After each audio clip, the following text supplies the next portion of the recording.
Esta tarde yo quiero compartir con ustedes este tema que tiene por título Despierta, pueblo mío, el tiempo se acaba.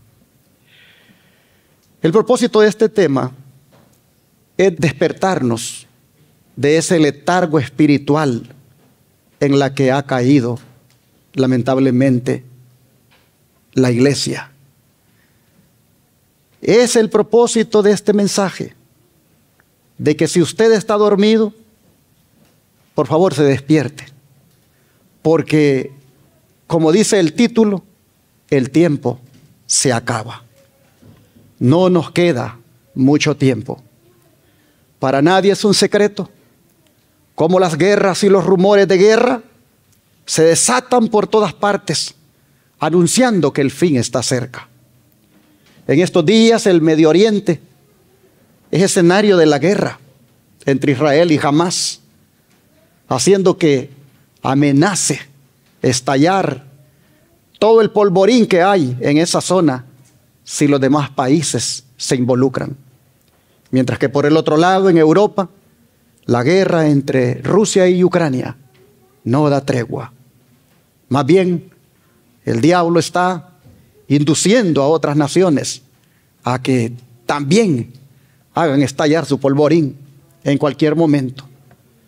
Pero ¿cuál es la lectura que nosotros como iglesia debemos hacer de estas guerras? ¿Deberíamos ver en ellas un presagio de algo más catastrófico que va a ocurrir? Sin duda que sí.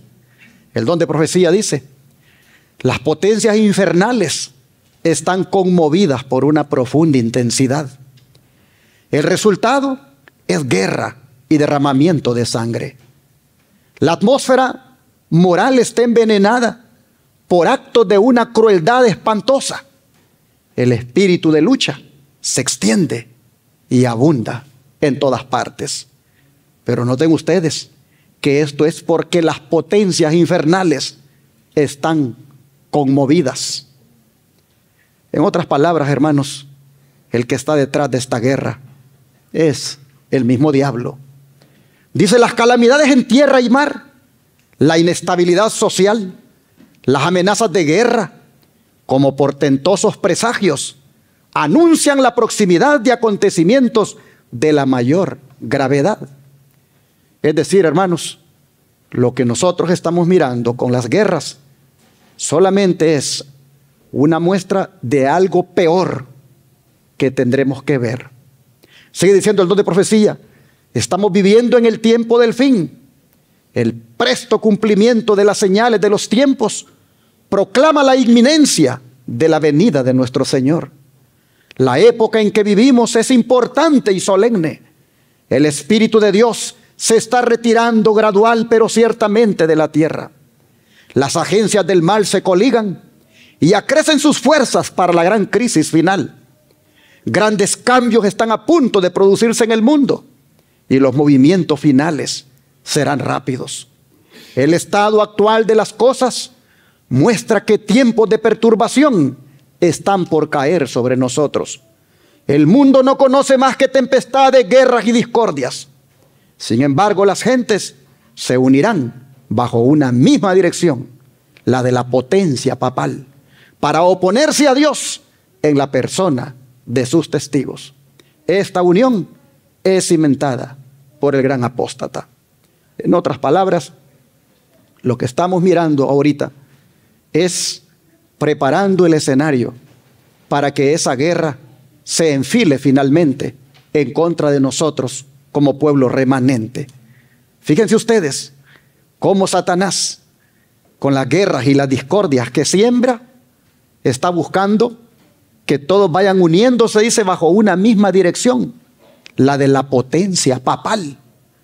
Por eso es que estas guerras no deben pasar desapercibidas por nosotros, porque finalmente son guerras creadas para favorecer los planes del papado. Por eso es que él no pierde oportunidad para ofrecerse como el mediador en todas las guerras, sin que estas que estamos mirando no sean la excepción.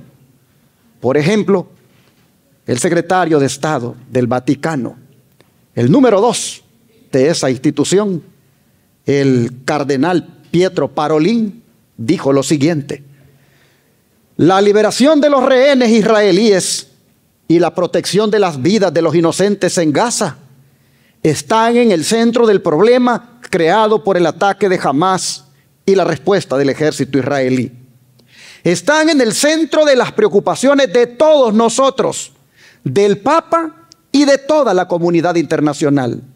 La Santa Sede está dispuesta a cualquier mediación necesaria, como siempre. Noten ustedes la frase, como siempre, porque en todo conflicto, allí está el papado. En todo conflicto sale él como el que logra la paz. Me recuerdo cuando el comunista Raúl Castro, agradecido por la mediación del Papa para descongelar las relaciones entre Cuba y Washington, dijo que si el Papa seguía actuando así, volvería a hacerse católico, aun cuando era un comunista, aun cuando es un comunista. Pero volviendo a la guerra de Israel y Hamás, como la de Ucrania y Rusia, independientemente, hermanos, de quién esté detrás de esas guerras, la Biblia dice qué es lo que hay en el corazón de los contendientes. Leamos Santiago, capítulo 4, versículo 1 y 2. Santiago, capítulo 4, versículo 1 y 2. Dice la Escritura: ¿de dónde vienen las guerras y los pleitos entre vosotros? ¿No es de vuestras pasiones las cuales combaten en vuestros miembros? Codiciáis y no tenéis, matáis y ardéis de envidia y no podéis alcanzar. Combatís y lucháis, pero no tenéis lo que deseáis, porque no pedís. Hermanos y hermanas, la codicia, dice Santiago, es la raíz de las guerras. ¿Pero qué es la codicia? Es el deseo de poseer alguna cosa a la que no se tiene derecho. La codicia es la raíz de todos los pecados.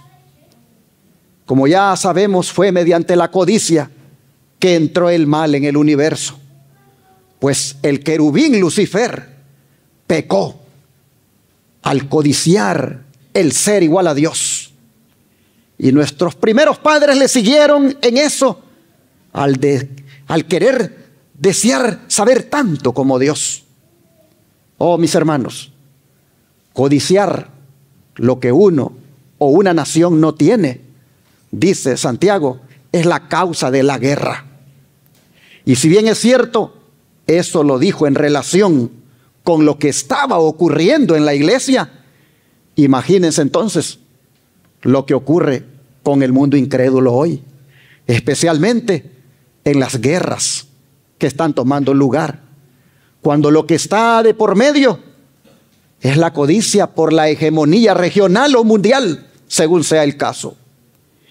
Y un ejemplo de cuando una nación no tiene algo y movido por la codicia busca obtenerlo aún por medios violentos, lo vemos en la Primera Guerra Mundial que la Biblia registra, la que está en Génesis 14. Les invito a abrir la Biblia allí y a leer esta guerra. Génesis 14, versículo 1 en adelante. Dice la palabra del Señor. Génesis 14, versículo 1 en adelante. Aconteció que en los días de Anrafel, rey de Sinar, Arioc, rey de Elazar, Kedarlaomer, rey de Elam, y Tidal, rey de Goim, que estos hicieron guerra contra Vera, rey de Sodoma, contra Birsa, rey de Gomorra, contra Sinab, rey de Adma, contra Semeber, rey de Seboín, y contra el rey de Bela, la cual es Zoar. Todos estos se juntaron en el valle de Sidim, que es el mar salado. 12 años habían servido a Kedarlaomer, y en el 13º se rebelaron. Y en el año 14 vino Kedarlaomer y los reyes que estaban de su parte, y derrotaron a los refaitas en Astarot Carnaín, a los susitas en Am, a los elamitas en Sabe Keriatín, y a los oreos en el monte de Seir, hasta la llanura de Parán, que está junto al desierto.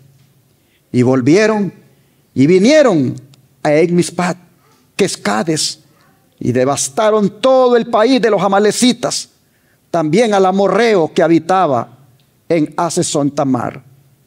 Y salieron el rey de Sodoma, el rey de Gomorra, el rey de Adma, el rey de Seboín, el rey de Bela, que es Zoar, y ordenaron contra ellos batalla en el valle de Sidim.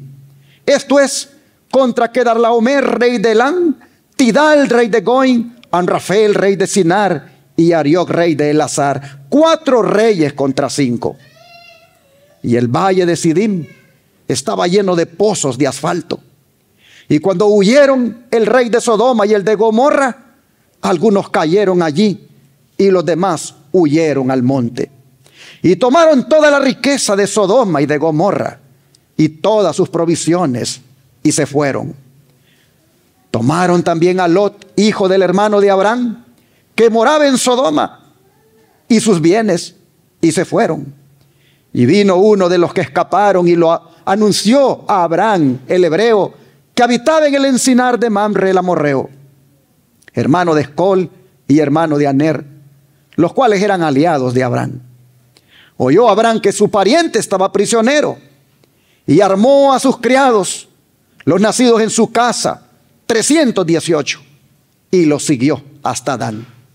Y cayó sobre ellos de noche, él y sus siervos, y les atacó, y les fue siguiendo hasta Oba, al norte de Damasco, y recobró todos los bienes, y también a Lot su pariente, y sus bienes, y a las mujeres, y demás gente.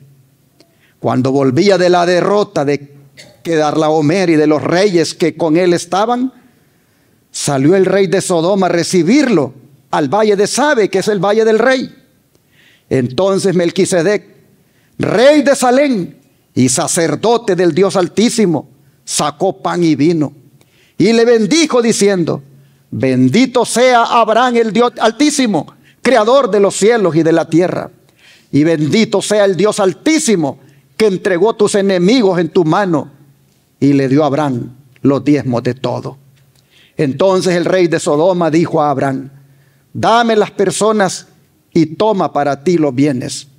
Y respondió Abraham al rey de Sodoma: he alzado mi mano a Jehová Dios Altísimo, creador de los cielos y de la tierra, que desde un hilo hasta una correa de calzado, nada tomaré de todo lo que es tuyo, para que no digas: yo enriquecí a Abraham, excepto solamente lo que comieron los jóvenes y la parte de los varones que fueron conmigo, Aner, Escol y Mamre, los cuales tomarán su parte.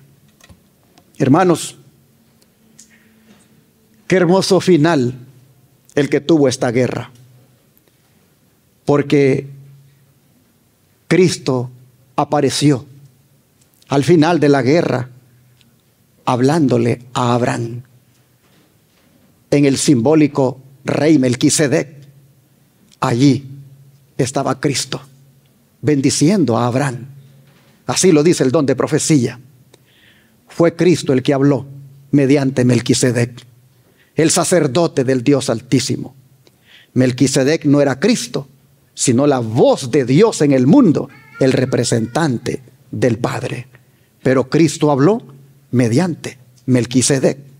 Así lo dice el manuscrito Mensajes Selectos, tomo 1, página 479.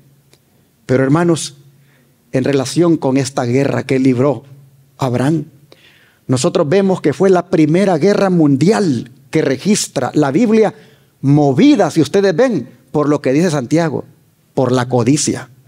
Una coalición de 4 naciones en el norte, lideradas por el codicioso Kedarlaomer, rey de Elam, vienen y le hacen la guerra a las naciones del sur, invadiéndolas.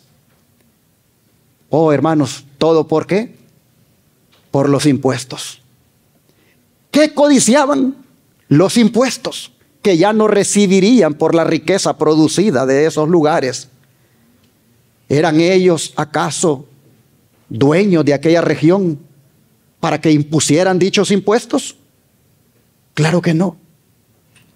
Eso era un nada más deseo exacerbado de tener la hegemonía económica de la región. Pero esta guerra tiene otros elementos que vale la pena destacar. Número uno, el plan de Satanás por estropear el plan de Dios. Porque, hermanos, tarde o temprano, esas naciones también la emprenderían contra la naciente nación que estaba brotando de los lomos de Abraham. Y ustedes saben, de ahí vendría el cumplimiento de la promesa. Satanás tenía planes de estropear el plan de Dios, y con el poder de controlar por parte de Kedorlaomer y de los otros reyes, buscaba también controlar a la nación que iba a surgir de Abraham. Por otra parte, esa guerra fue una prueba de fe para Abraham, aparte de que también fue una advertencia para Lot. Pues Lot, ya sabemos por qué fue llevado como prisionero, por haber sido insensato en escoger vivir en la ciudad cuando podría haber vivido mejor fuera de ella. Aparte de esto, esta guerra fue una oportunidad también para Abraham en cuanto a revelar el carácter de Dios. Pues nosotros lo vemos que no es un hombre codicioso, no es un hombre aprovechado, no es un hombre que dice, yo gané la guerra y por lo tanto sí, merezco el botín, sino que él reconoce que la guerra la ha ganado Dios. Oh, mis hermanos, y viendo la maldad que produce la codicia, ¿cómo somos exhortados por el don de profecía a evitarla? Pues vean lo que dice esta cita. Debe ser desarraigado todo lo que Satanás planta en el corazón. La envidia, los celos, las malas sospechas, la maledicencia, la impaciencia, el prejuicio, el egoísmo, la codicia y la vanidad. Si se permite que permanezcan estos malos rasgos en el alma, darán frutos que contaminarán a muchos. Oh, cuántos cultivan las plantas venenosas que matan los frutos preciosos del amor y contaminan el alma. Hogar Cristiano, página 174. Hermanos y hermanas, yo no sé si usted tiene alguna de esas plantas venenosas. No sé si usted padece de la envidia, los celos, las malas sospechas, la maledicencia, la impaciencia, el prejuicio, el egoísmo, la codicia y la vanidad. Pero si hay alguna de esas plantas arraigada en su corazón, usted necesita urgentemente que le sea desarraigada por el poder del Espíritu Santo. Dele oportunidad al Espíritu Santo de obrar en su vida. Ríndale su vida al Señor y que le desarraigue el celo, que le desarraigue la envidia, que le desarraigue las sospechas, la impaciencia, el prejuicio, el egoísmo, la codicia y la vanidad. Pero, retomando el lema de nuestra conferencia para este fin de semana, ¿deberían las guerras que se desatan conducirnos a un despertar espiritual, hermanos? Es decir, deberíamos, por lo que vemos, ya de verdad entrarle a una entrega genuina, completa a nuestro Dios. Claro que sí. Vean lo que Jesús dijo en este contexto. Mateo 24, versículo 6. Mateo 24, versículo 6. Dijo el Señor: y oiréis de guerras y rumores de guerras. Mirad que no os turbéis, porque es necesario que todo esto acontezca, pero aún no es el fin. Lo que está diciendo, hermanos, es que así como las guerras y los rumores de guerra en los tiempos apostólicos presagiaban el fin de la nación judía, así también las luchas y las guerras internacionales de hoy presagian el fin del mundo. Y la actitud de nosotros debe ser la de estar alertas, es decir, despiertos, porque son señales que Cristo viene pronto por nosotros. Así lo dice el versículo 42 de aquí mismo de Mateo 24. Velad pues, porque no sabéis a qué hora ha de venir vuestro Señor. Hermanos y hermanas, pero me gusta más cómo lo dice el libro de Marcos. Marcos 13, versículo 33. Marcos 13, 33 al 37.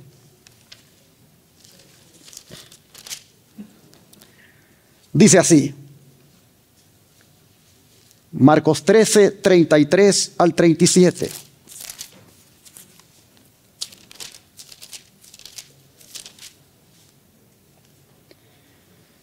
Mirad, velad y orad, porque no sabéis cuándo será el tiempo. Es como el hombre que yéndose lejos dejó su casa y dio autoridad a sus siervos y a cada uno su obra. Y al portero mandó que velase. Velad pues, porque no sabéis cuándo vendrá el Señor de la casa, si al anochecer o a la medianoche, o al canto del gallo, o a la mañana, para que cuando venga de repente no os halle durmiendo. Y lo que a vosotros digo, a todos lo digo, velad. Así Jesús, hermanos, con el símil del portero, nos exhorta a estar despiertos.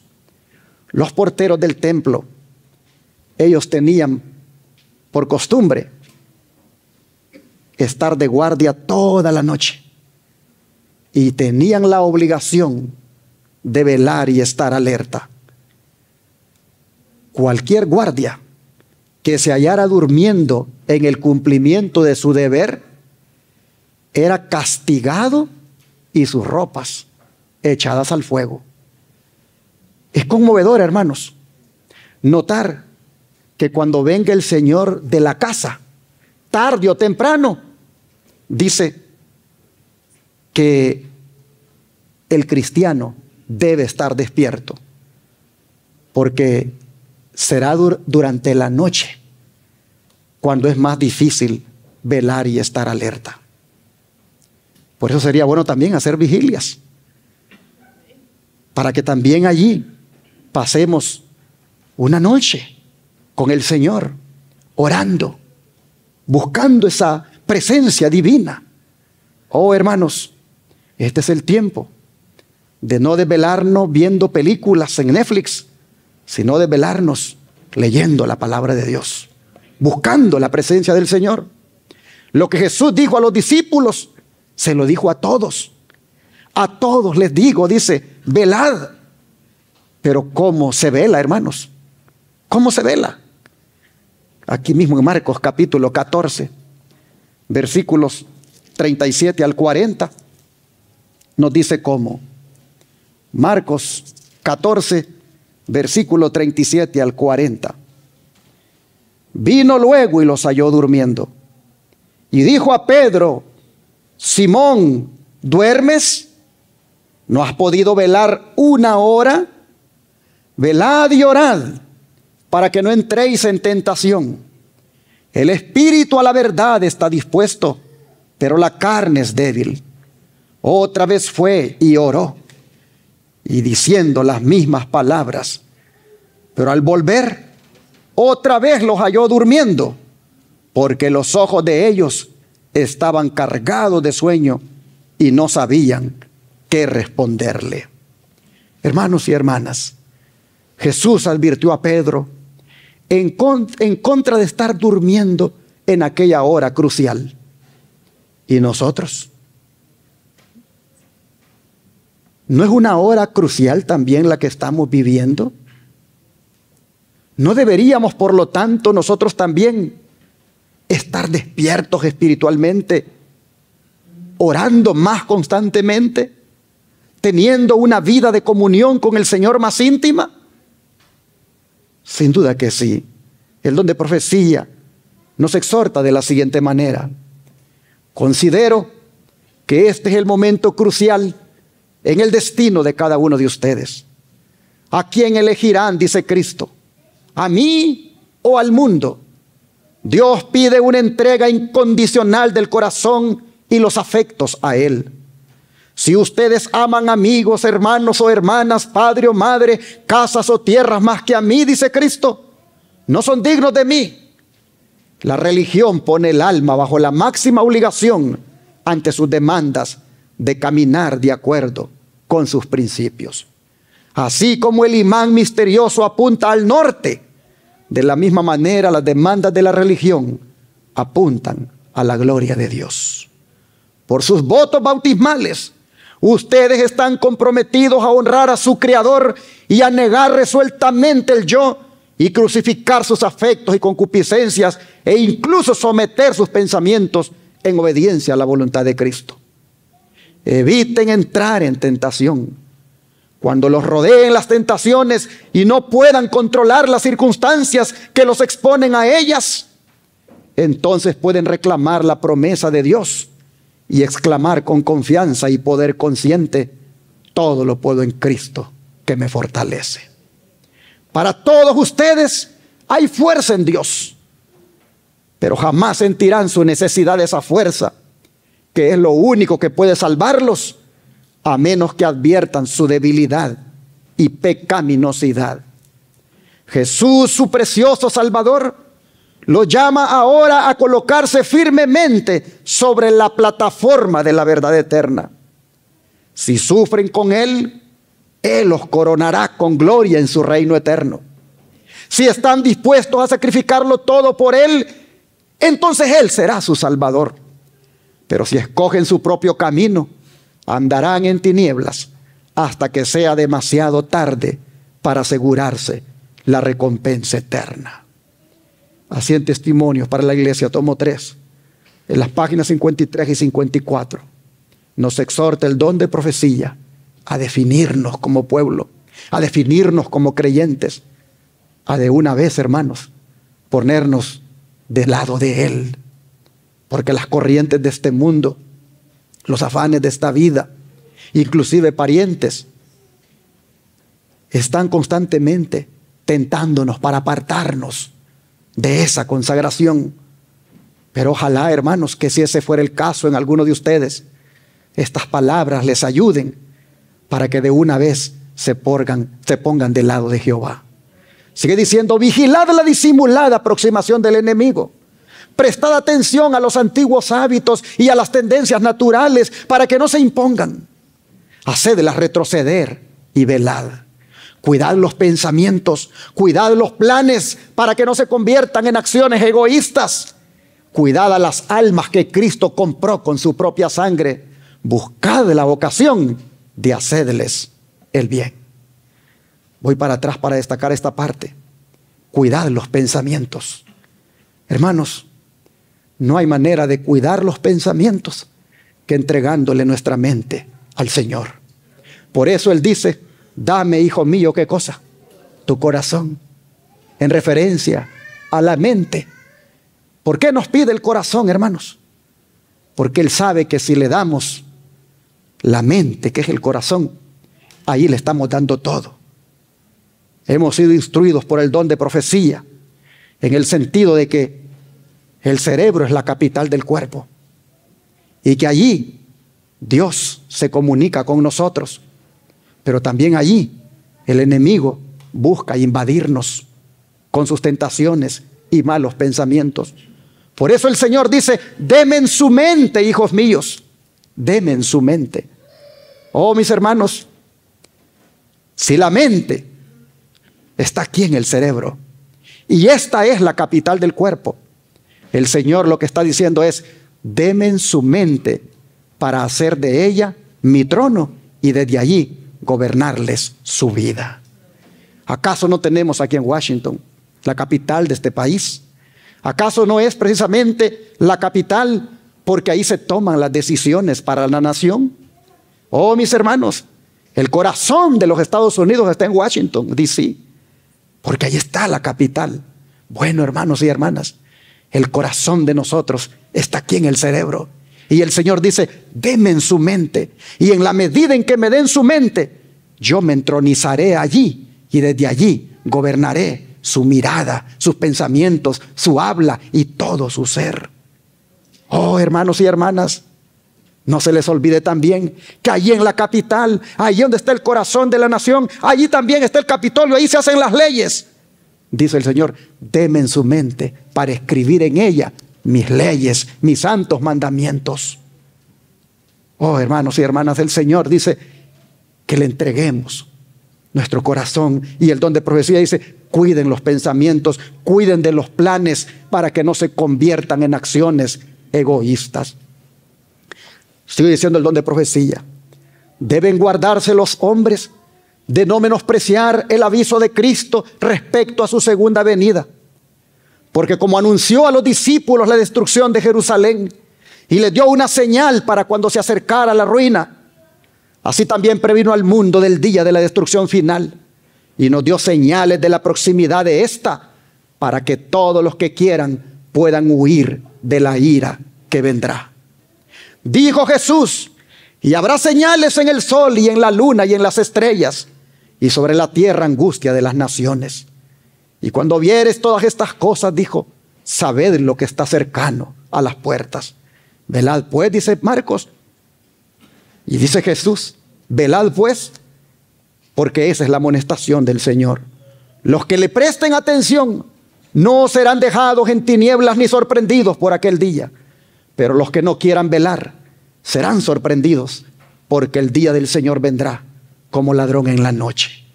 El mundo no está hoy más dispuesto a creer el mensaje dado para este tiempo de lo que estaba en los días de los judíos para recibir el aviso del Salvador respecto a la ruina de Jerusalén.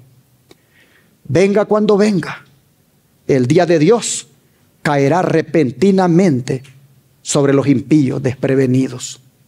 El día menos pensado, en medio del curso rutinario de la vida, absortos los hombres en los placeres de la vida, en los negocios, en la casa, al dinero, cuando los guías religiosos ensalcen el progreso y la ilustración del mundo y los moradores de la tierra se dejen arrullar por una falsa seguridad, entonces como ladrón que a medianoche penetra en una morada sin custodia, así caerá la inesperada destrucción sobre los desprevenidos y no escaparán. Conflicto de los siglos, 35 a la 36 las páginas. Hermanos, no estemos desprevenidos. Hay mucho hoy en día para uno distraerse. Hay mucho hoy en día para estar desprevenido. Hermanos, no es el tiempo de jugar con nuestra salvación. Este es el tiempo de entrarle seriamente a lo que tiene que ver con la santidad. No se nos olvide que sin santidad, ¿qué cosa? Nadie verá al Señor. Si hay una iglesia que debe buscar la santidad como nunca, es esta, la de la iglesia Renacer. Si hay una iglesia que tiene que renacer a la santidad de Dios, es esta. Y por eso, hermanos, no nos descuidemos. Sigue diciendo el don de profecía. Peligrosa es la condición de quienes, cansándose de velar, se vuelven a los atractivos del mundo. Mientras el hombre de negocios está absorto en el afán de lucro, mientras el amante de los placeres está buscando cómo complacerse, mientras la esclava de la moda está renovando su vestuario, puede ser que en ese momento el juez de toda la tierra pronuncia la sentencia: ha sido pesado en la balanza y ha sido hallado falto. Cristo es su santuario, página 123. Oh, hermanos y hermanas, vivimos en una nación donde tenemos abundancia. Hay abundancia de pan, hay abundancia de dinero. Aquí, por la gracia de Dios, uno puede obtener recursos. Pero es triste, hermanos, que esos recursos a uno lo vuelvan un cristiano mediocre. Esos recursos en abundancia, los carros que tal vez no se tenían en nuestros países. Es triste, hermanos, que esas cosas nos vuelvan indiferentes. Tratemos nosotros de estar aquí, pero que nuestro corazón esté en el cielo. Tratemos, hermanos, que no nos atrape el ambiente de esta nación. No se nos olvide que somos peregrinos y advenedizos aquí en la tierra, que nuestra ciudadanía está en el cielo. Y hacia allá es donde debemos buscar llegar. Hermanos, las modas. Oh, las modas cómo se han metido en la iglesia.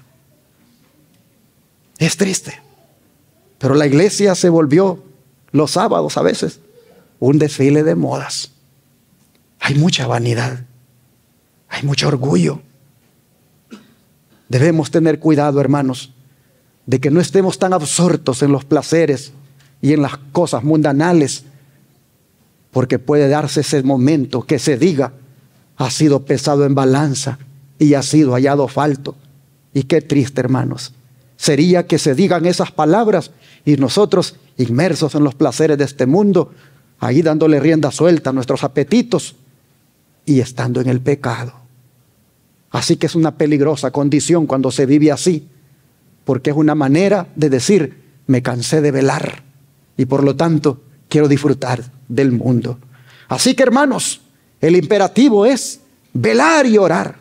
Esto es indispensable ahora más que nunca, porque la venida del Señor está cerca. Pero los cristianos no deben guardar el retorno de su Señor solo velando y orando sin hacer nada. No. Los cristianos, mientras esperan y velan, también deben preocuparse por predicar la verdad. Los cristianos, mientras velan, también deben obedecer la verdad y trabajar fervientemente en favor de otros. Cuento una anécdota que Martín Lutero, cuando él iba a iniciar la reforma, le dijo a un compañero de monasterio: mira, para que esta reforma de inicio hay que salir. Así que yo voy a salir a iniciar la reforma y tú quédate orando. Lo que sucedió fue que el amigo de Lutero una noche tuvo un sueño y miró que había un sembradío de trigo grande como el mundo y a un solo hombre tratando de cosechar el trigo. Él miraba en el sueño que eso era imposible, pero de repente miró la cara del hombre y vio que era Martín Lutero. En ese momento entendió el mensaje, que no solo se trataba de orar, sino de salir a trabajar. Y se le unió a Martín Lutero y así dice la historia, comenzó la reforma. Hermanos, hay que velar, orar y ayunar, pero también hay que predicar. Hay que también proclamar. Nosotros tenemos el privilegio no solamente de esperar la venida de Dios, sino también de apresurar dicha venida. Es donde profecía dice: las naciones están airadas unas contra otras. Se hacen inmensos preparativos para la guerra. La noche se acerca. Levántese la iglesia para cumplir la tarea que le ha sido encomendada o asignada.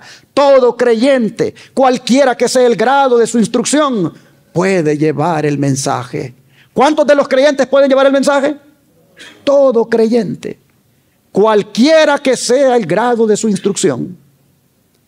Puede ser pastor, puede ser anciano, puede ser diácono, puede ser diaconisa, puede ser un hermano que no tenga una responsabilidad, puede ser un hermano que inclusive recién llegó a la iglesia, pero todos hermanos, podemos llevar este mensaje.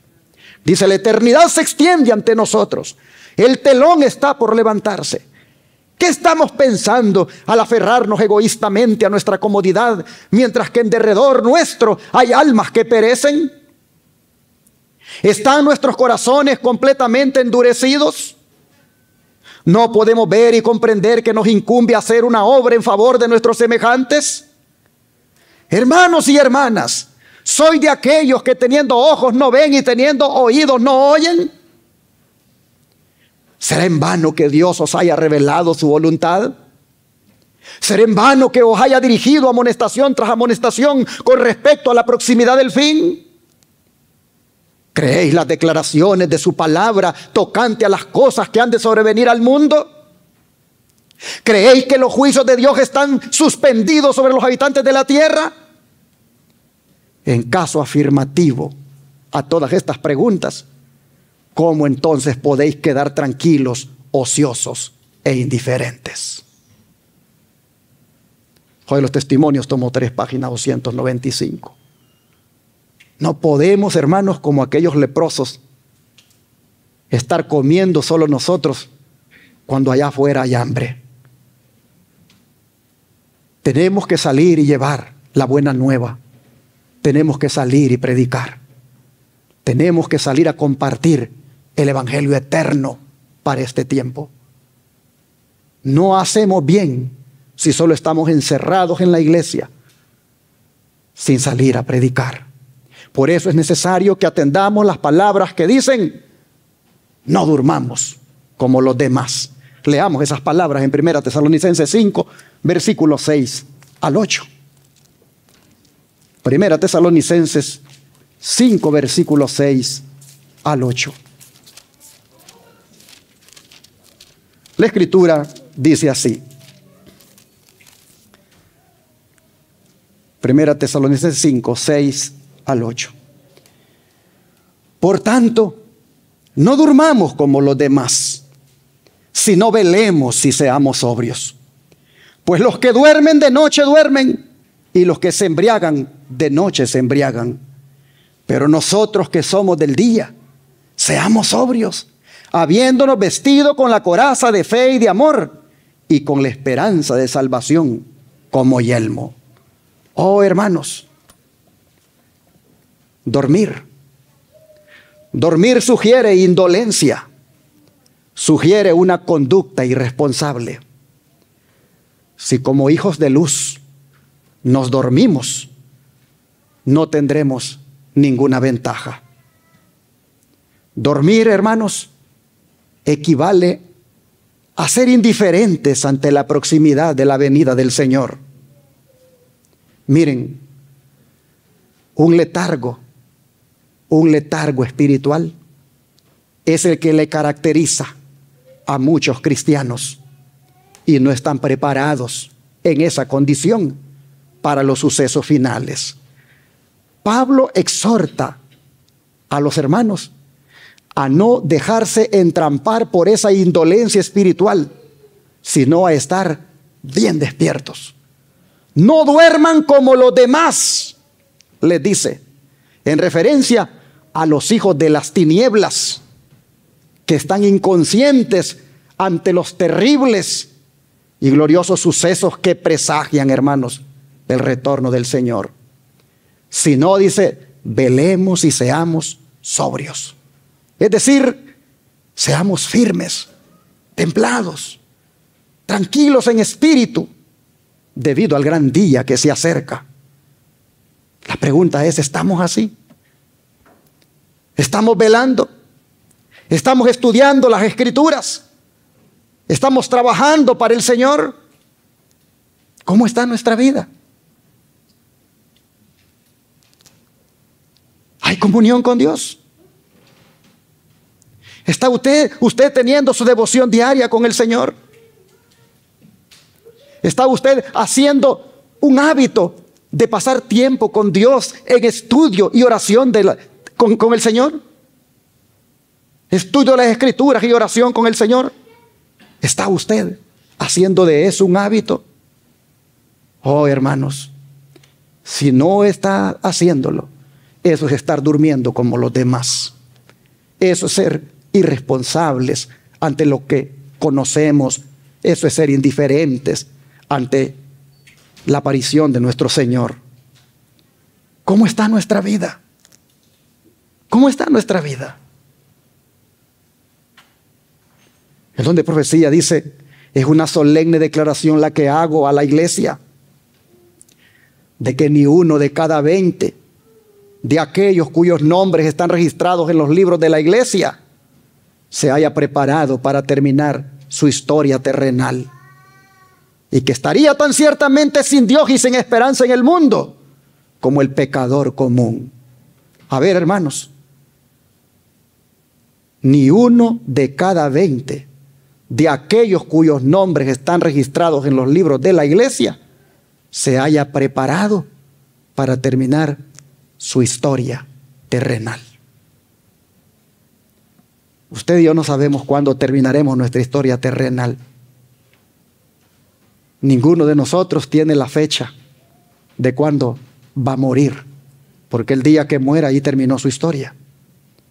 Pero lo triste es que de los miembros de la iglesia, ni uno de cada 20 está listo para terminar su historia terrenal. Oh, qué triste esto, hermanos. Debemos reflexionar. Dice que estos profesan servir a Dios, pero están sirviendo fervientemente ¿a quién? A Mamón, el Dios del dinero. Esta obra que se hace a medias, dice, es una negación constante de Cristo, más bien que una confesión de Jesús. Muchos han traído a la iglesia su propio espíritu insubordinado, carente de refinamiento. Hermanos, este ya es el tiempo de que nuestro carácter se amolde. Este ya es el tiempo, hermanos, de que los caprichos, los resabios, el ser uno respondón, el ser uno arrogante, repugnante, este es el tiempo, hermanos, de que esas cosas ya sean limadas como asperezas que tiene nuestro carácter. Oh, no podemos seguir, hermanos, de insubordinados. Este es el tiempo que debemos de ser humildes. Este es el tiempo que debemos de humillarnos el uno al otro. Sigue diciendo el don de profecía. Su gusto espiritual está pervertido por sus propias corrupciones inmorales y degradantes, y simbolizan al mundo en espíritu, en corazón y en propósito, confirmándose a sí mismos en prácticas lujuriosas, completamente llenos de engaño en su profesa vida cristiana. ¿Pláticas lujuriosas? ¿Es que acaso existe eso en el cristianismo? ¿Es que acaso hay cristianos que en sus pláticas tienen eso de la lujuria? Miren, hermanos, el Señor nos está diciendo que ya debe haber una reforma en la manera de ser de nosotros, en la manera de hablar, en la manera de ser. Nosotros, mis hermanos, no podemos ser como es el mundo. Dice, viven como pecadores y pretenden ser cristianos. Los que pretenden ser cristianos y confesar a Cristo deben salir de entre ellos y no tocar cosa inmunda y separarse. Es bien serio, hermanos. Este es un mensaje de santidad. Este es un mensaje de reavivamiento y reforma, lo que está dándonos el Señor. Dejo mi pluma y elevo mi alma en oración para que el Señor sople su aliento vivificante sobre sus hijos desviados, que son huesos secos, para que vivan. El fin está cerca. Se insinúa sobre nosotros tan imperceptible y silenciosamente como las furtivas pisadas del ladrón en la noche, para sorprender a los que duermen estando desprevenidos y sin preparación. Conceda el Señor que su Espíritu Santo descienda sobre los corazones dominados hoy por la comodidad, para que no sigan durmiendo como los demás, sino que velen y sean sobrios. Cada uno sabe cómo tiene su vida delante del Señor. Pero el mensaje que traje para este fin de semana es para que la iglesia se despierte. No necesito, para que ustedes se despierten, ser un predicador elocuente y manejar técnicas de oratoria. Solo necesito poner la palabra tal como está escrita y que el Espíritu Santo haga la obra en sus corazones. El que es de Dios aquí, el que es humilde de corazón, atesora esta palabra y la guarda para sí. Oh, mis hermanos, y cuando hablamos de no dormir como los demás, esto debe empezar por quienes decíamos anoche. ¿Por quiénes? Por el pastor y por mí. Por él y yo debe empezar este despertar. Este mensaje de no dormirnos como los demás debe empezar por nosotros, los ministros, a ponerse en práctica. Luego debe seguir por los ancianos, luego por los diáconos, luego por las diaconisas, por los directores de ministerio. Debe llegar a todo miembro de iglesia este mensaje. Pero debe empezar por nosotros, los ministros. En los días del profeta Isaías, qué triste, hermanos. ¿Cómo estaba el liderazgo? ¿Cómo estaban los ministros? Vamos a leer ese pasaje de Isaías 56, 10 al 11. Es una palabra dura que yo pudiera decir, no la leas porque ahí podías estar tú incluido. Pero debo leerla porque me sirve, hermanos, para advertencia. Isaías 56, versículos 10 y 11. Dice así.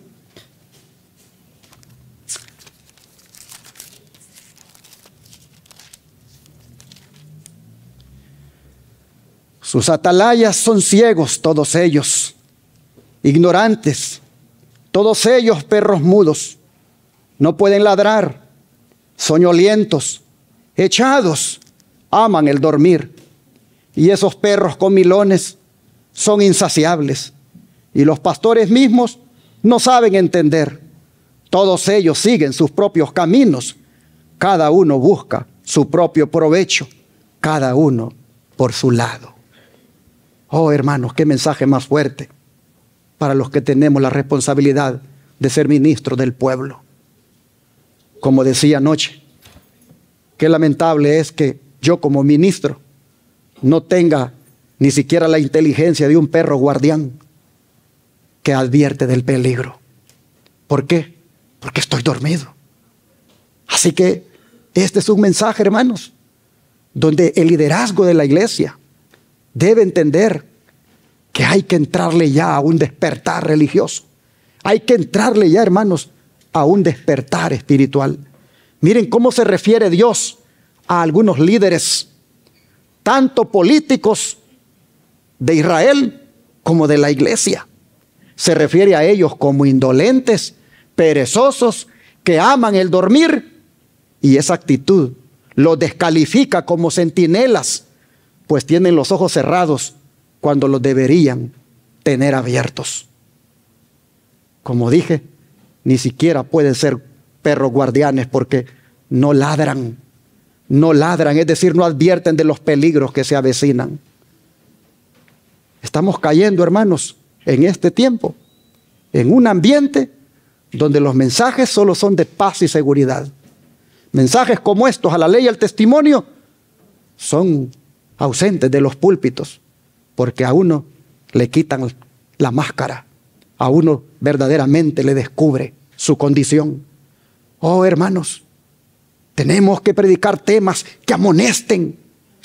Tenemos que predicar temas que amonesten el pecado, que nos exhorten a una vida de santidad. Tenemos que predicar temas que preparen al pueblo para lo que viene. No debemos estar centrados en nosotros, dice, en comilonas y viviendo de las ovejas solamente en el caso de uno de ministro. Pero tristemente, hermanos, si pasa eso en el ministerio, pasa también en los hogares. Los líderes de los hogares que hay allí, como son los esposos y padres, no quieren jugar su papel cuando de dar ejemplo en la consagración se trata. Los padres perdieron aquel hábito de hacer cultos en los hogares. Hoy los padres se dejan llevar por el relajamiento espiritual de los hijos. Hermanos y hermanas, el espíritu misionero se está muriendo en las familias y por ende en la iglesia.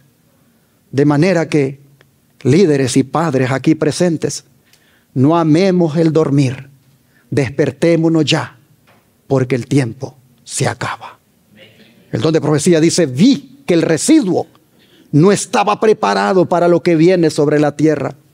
Un estupor como letargo parecía suspendido sobre el ánimo de la mayoría de aquellos que profesan creer que tenemos el último mensaje.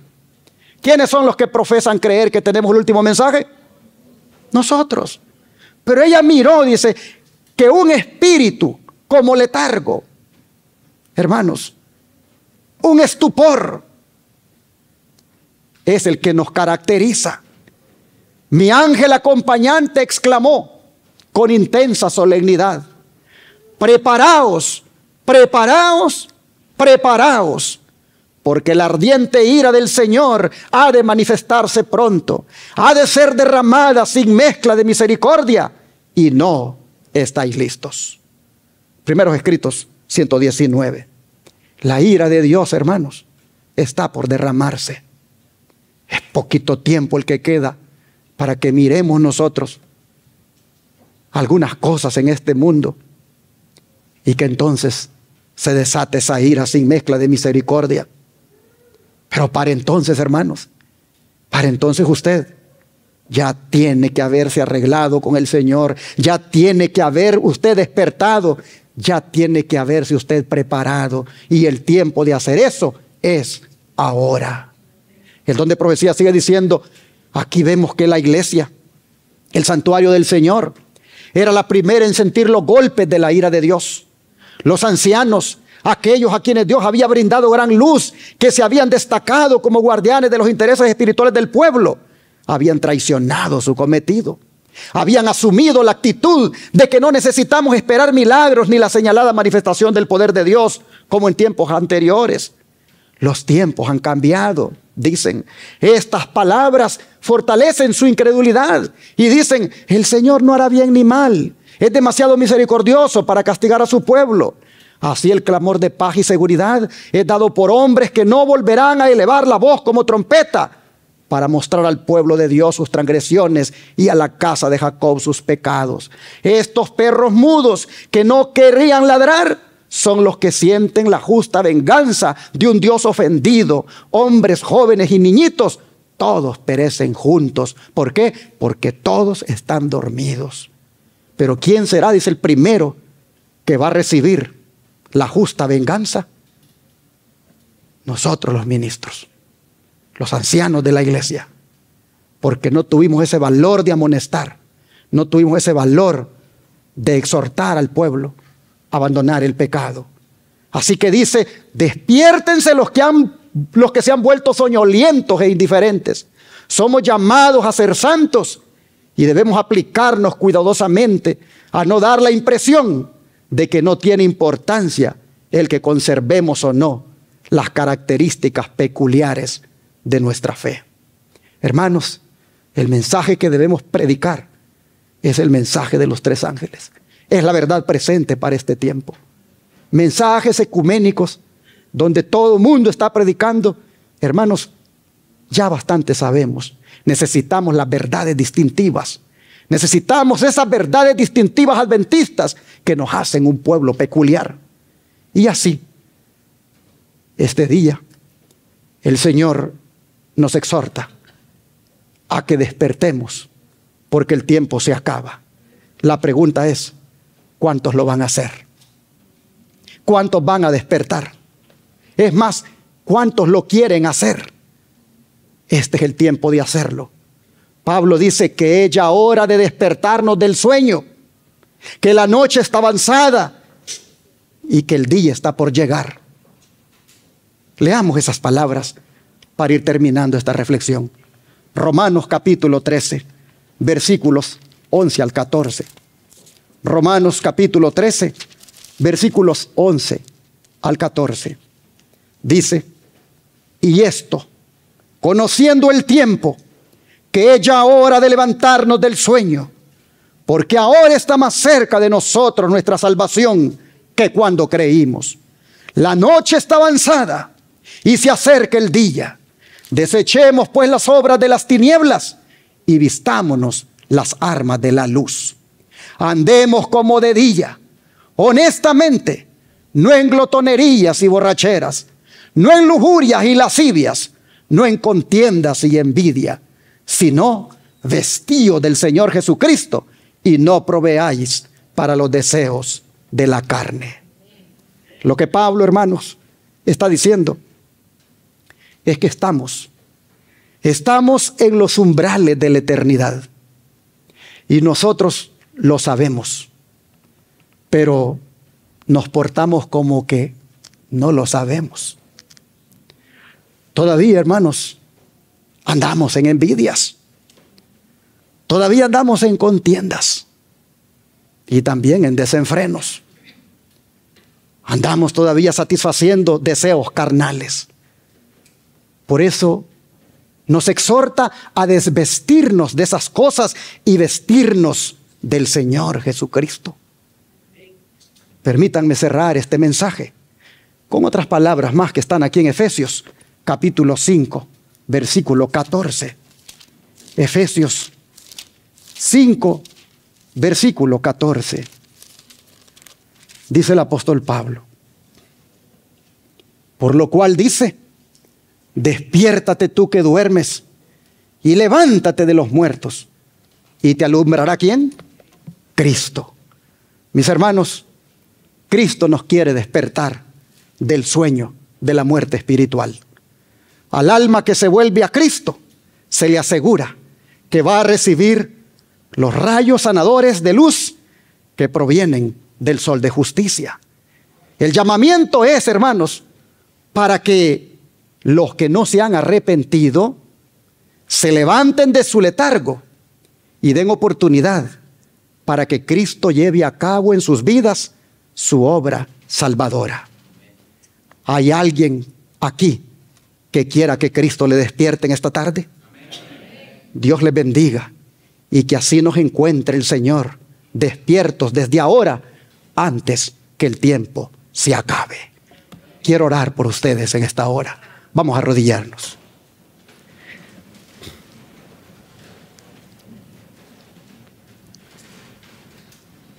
Padre Celestial, la Iglesia Adventista Renacer está escuchando que el tiempo se acaba y por lo tanto hay que despertar. Oh Señor, las señales nos dicen cuán cerca está tu venida. Lo vemos en derredor, Señor. Lo sentimos como prácticamente todo apunta a que los cielos muy pronto se abrirán y tú aparecerás en gloria.